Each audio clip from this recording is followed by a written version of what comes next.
Keukenhof Garden in the Netherlands is one of the world's largest flower gardens and is the world's largest tulip garden, with the flower exhibition spanning 32 hectares or 79 acres. It is only open to visitors for about 8 weeks in the spring, from mid-March to early May, with peak tulip season only spanning from mid to late April. We are here on the 1st of May, just in time to catch the end of one of the most spectacular nature shows on Earth. We are Scott and Cassandra from the United States and Cayman Islands, showing that deep travel connects us with places and people around the world. Join us as we see spectacular sights and learn about as much of this beautiful world as possible. We are the Forever Explorers. Hey everybody, today we're at the magnificent Keukenhof Gardens in the Netherlands. Pictures online just do not do this place justice. I am overwhelmed. We've been here 3 seasons of the year before. This is the first time we've been here in spring, and Keukenhof is a must-do. I cannot believe these gardens. And we're here right at the end of tulip season, so we didn't know if we would see many tulips. This place is incredible. Yeah, today's May 1st, and I am so happy that we made it here. There are people, it's good to come in the morning, but they're quiet people who want to walk around and see flowers. I don't know. I told Scott I'm like bubbling inside because it's just so beautiful. Yeah. All right, well, let's go see a lot of tulips. Let's go. Many visitors travel to Keukenhof from Amsterdam, which is about a 40-minute bus ride.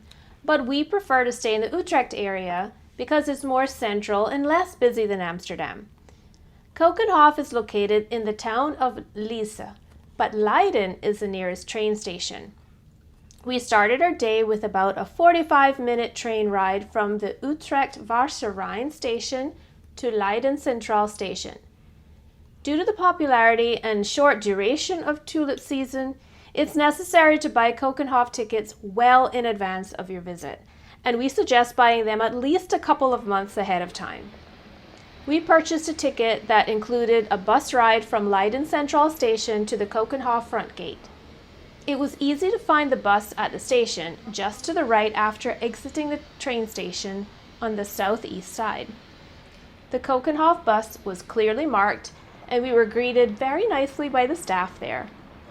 We had purchased tickets for the bus ride at 9:30 a.m., but we arrived a little early, and they allowed us to take the earlier bus. It was a comfortable bus ride and was not crowded around 9 a.m. During tulip season, buses depart every 15 minutes, and it's about a 30-minute bus ride to Keukenhof.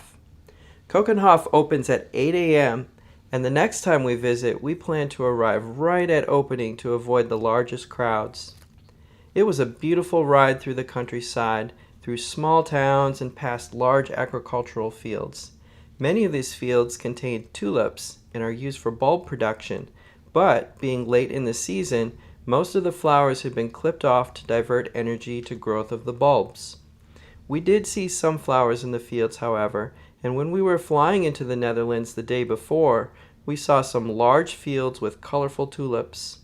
If we had arrived a week or 2 earlier, we likely would have seen many more.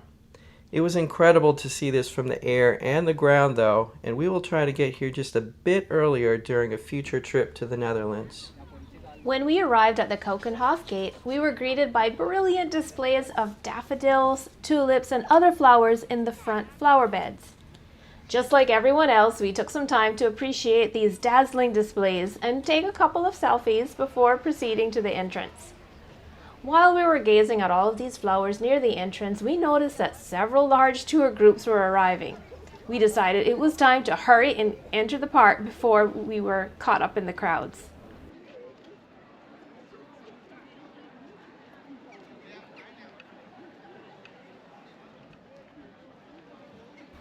When we entered the garden, we were absolutely amazed at how extensive and how colorful the tulip beds were.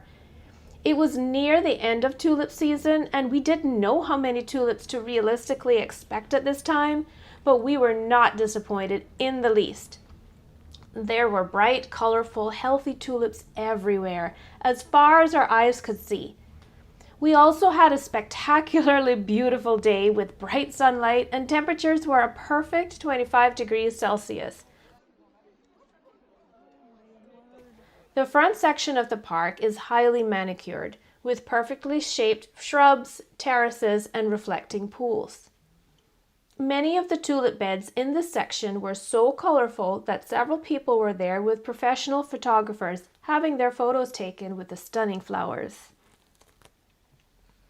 When the flower garden opens in mid-March, visitors can expect to see the earliest blooming flowers, including daffodils and white and purple crocuses, with some early tulips and other flowers blooming inside the indoor pavilions. In late March to early April, many of these early flowers are still in bloom, and now the cherry blossoms and other flowering trees come into full bloom. The outdoor tulips start to bloom during this time as well, and by early to mid-April come into peak bloom. In mid to late April, the park is bursting with tulips of many colors and varieties, with bright yellow and white daffodils, purple alliums, and many other flower varieties adding to the color explosion. In late April to early May, at the time when we are here now, you can see that some of the tulip beds no longer have flowers, but many varieties of late blooming tulips fill many of the flower beds throughout the park. Some daffodils are still blooming, as well as some flowering trees, while the spectacular azaleas and rhododendrons are coming into full bloom. As you can see, even toward the end of tulip season in early May, there are still abundant tulips all over the park, and there are many other types of flowers adding varieties of colors that create a stunningly beautiful paradise. It is hard to believe that within 1 to 2 weeks of when we were here, all of the tulips would be gone and the garden will be closing until the following March. This reminds us that many of the most beautiful things in life are fleeting, and we need to take the time to fully enjoy these beautiful things while they still last. Although the Keukenhof Garden and Flower Exhibition, open to the public, encompasses 32 hectares, the Keukenhof estate is much larger at over 200 hectares, or nearly 500 acres. Part of this estate includes Keukenhof Castle and the Castle Gardens, which are not part of the Keukenhof Flower Garden shown here. Guided tours of the castle can be purchased, but the gardens around the castle are free to enter year-round. The castle was built in 1641 and the estate contains 16 national monuments. Tours of the estate can be booked online throughout the year or can be visited without a tour guide on Open Monument Day during the second week of September. Here we are walking past large beds that still have fully blooming yellow and white daffodils. Daffodils tend to bloom and finish their blooming cycle earlier than tulips, but there are some late blooming varieties like these that will bloom into early May. We have always loved daffodils because, along with crocuses, they are some of the earliest blooming flowers in the spring. They are one of the first signs that spring has arrived and that warmer and more colorful days are coming. Now we are approaching the beautiful growing archways and gardens leading to the Oranje Nassau Pavilion. Walking through these archways felt magical, and judging by the number of people taking photos here, everyone was feeling this magical vibe. We emerged at the pavilion named after the Dutch royal family Oranje Nassau, and is the largest exhibition hall at Keukenhof. Here there were many indoor displays of colorful flowers, including carnations, orchids, mums, tulips, and many other varieties of flowers. After leaving the pavilion, we walked down a lane lined with gorgeous flowering trees. These are a variety of ornamental cherry tree with beautiful double flowers that resemble carnations. There were flower petals all over the ground, and every time there was a gentle breeze, petals would drift down from the trees like snow.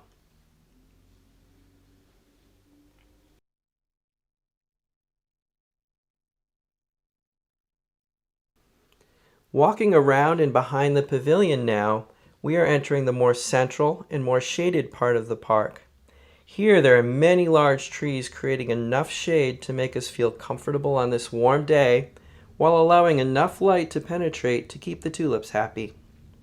There are many small and colorful tulip beds here next to the pavilion, and as we continue on even farther, both the trees and the tulip beds become larger. To create these incredible flower displays, over 7 million bulbs are planted in Keukenhof Garden every year and have to be in the ground before Christmas to ensure an adequate hibernation phase in the cold weather. The bulbs are planted according to precise designs to create the spectacular color combinations in the beds throughout the park. For a fascinating look at how this is accomplished each year, watch the video Keukenhof Gardeners Explain How to Plant 7 Million Flower Bulbs, linked in the video description.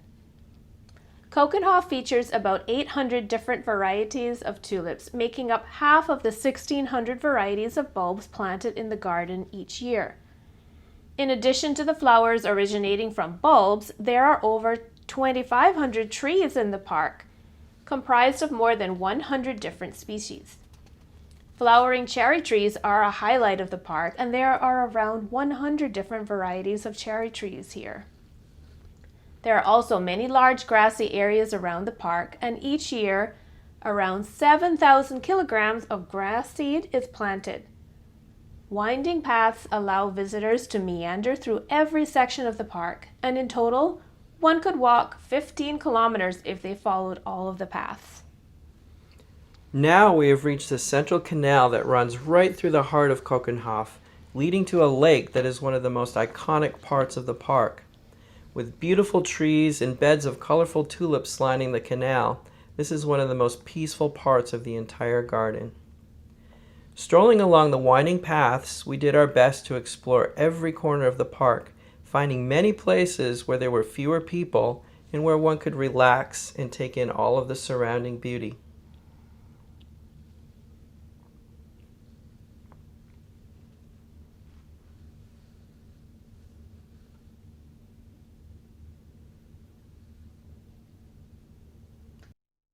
We continued following the shore of the canal, stopping for a look at nearly every tulip bed, slowly making our way toward Keukenhof Lake.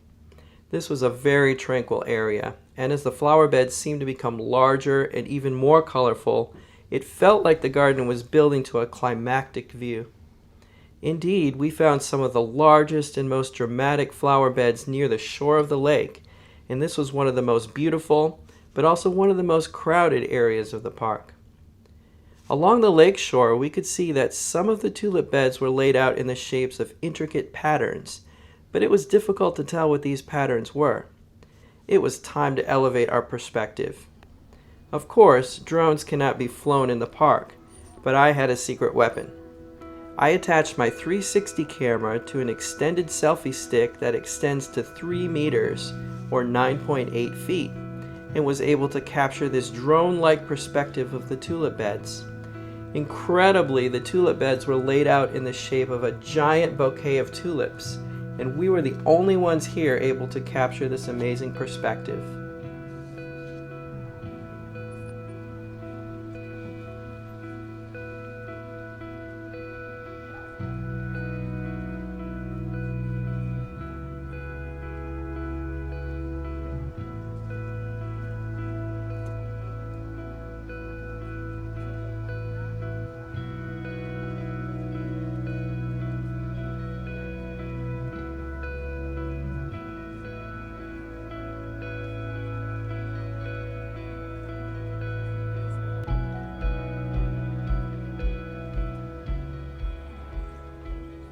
Just past the lake, we saw how the grass between the flower beds is meticulously mowed by human-powered manual lawnmowers. This method of mowing the grass perfectly complemented the peaceful atmosphere of the park without producing disruptive noise or harming the environment. On the other side of the lake was a beautiful bridge that was quite crowded with people, but the views from here were incredible, helped by another elevated perspective.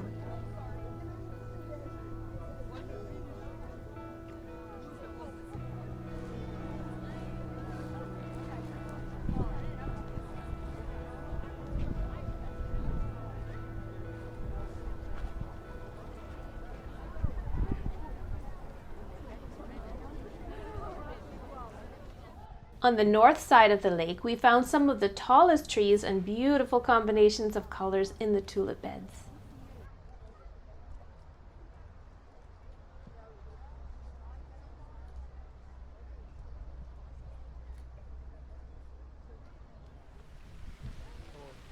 Along the shoreline, there were large stepping stones going out into the lake, and of course we had to try this.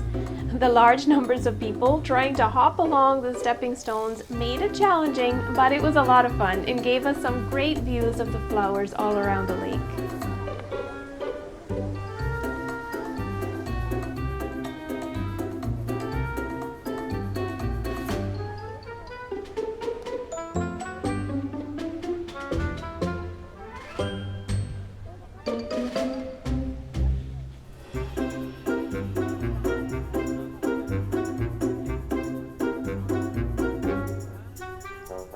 And we made it! Although most people come here for the tulips, there is so much more to enjoy. The Willem Alexander Pavilion is a must-see location because it's a great place to get food and is actually a huge greenhouse where there are many displays of beautiful plants, many of which, like orchids, require a warmer environment.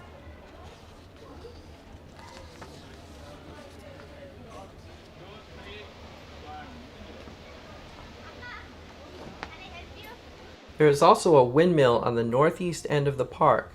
This is an historic polder mill built in Groningen in 1892 that was used for pumping water. It was donated to Keukenhof in 1957 and is now one of the most photographed windmills in the Netherlands. Past the windmill are tulip fields of adjacent farms. We would have had to come here a couple of weeks earlier in mid-April to see these fields in full bloom, but it was still interesting to see them. The entire time we were here at Keukenhof, we were in awe of the stunning beauty and incredible colors surrounding us at all times. Since I was a child growing up in Holland, Michigan, where tulip time is also celebrated, I dreamed of one day seeing the tulips in full bloom in the Netherlands.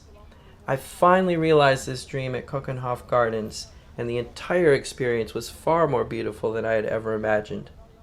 It was so amazing that we are already making plans to visit during tulip season again, hopefully getting there just a bit earlier so we can see the earlier flowers and tulip fields in full color. See you again soon, Keukenhof. If you've ever been to Keukenhof, or if you've dreamed of going to this garden, please leave us a comment. We would love to connect with you.